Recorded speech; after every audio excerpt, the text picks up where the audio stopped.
Welcome to the Cooking Principle, Cooking with Kyle. Let's make some chocolate oatmeal cookies. And these are on page 81 of my cookbook. These are delicious. Some people call them no-bake cookies.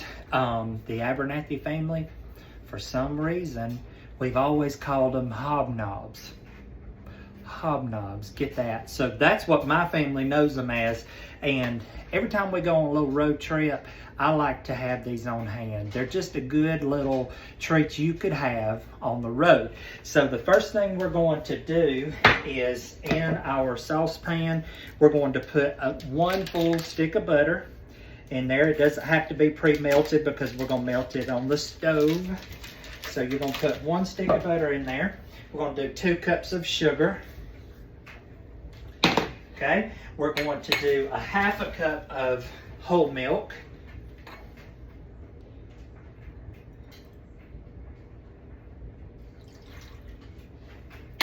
And then we're going to do 4 tablespoons of cocoa. 1, 2, 3, 4. All right, I'm gonna set this on medium and we're going to bring this to a boil. And once it comes to a boil, we're gonna watch it very carefully. Immediately set the timer on 1 minute and let this boil for 1 minute. And we're gonna take it off of the stove and add some more ingredients. Okay, y'all, this is coming to a boil and we wanna boil this for 1 minute. All right, I've removed this from the heat and we're going to go in and add a 1/2 cup of peanut butter. I've chosen creamy, but if you want to do crunchy, you can do crunchy. Okay, I'm gonna add that teaspoon of vanilla down in there. And then you just constantly stir until that peanut butter gets melted. That's what it looks like.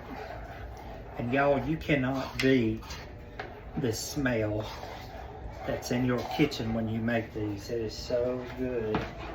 So we just keep stirring until that peanut butter is melted. Okay, this is what it looks like. Everything is melted, combined, and ready. We're going to go in with 3 cups of oatmeal. Now I've used the Quick Oats.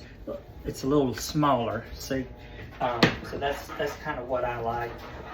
But you can do it the regular oatmeal if you prefer. And just get it good and stirred up. And then we'll plop these out and make some cookies. All right, y'all, we're back in my dining room and I have put out a piece of wax paper.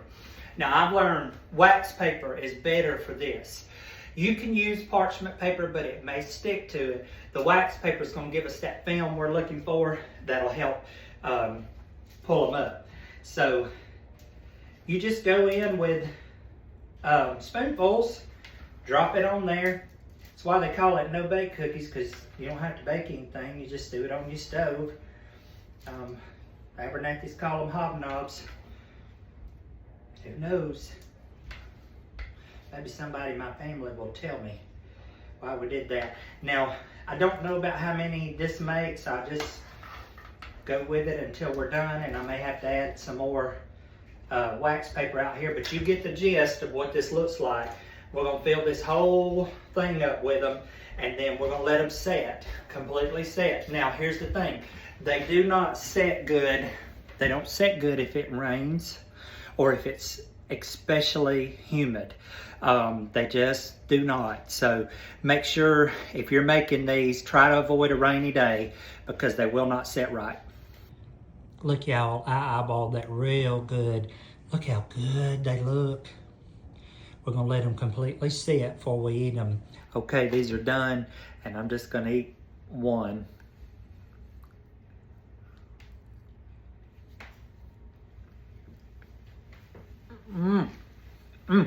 Good. It's good. Y'all try it soon.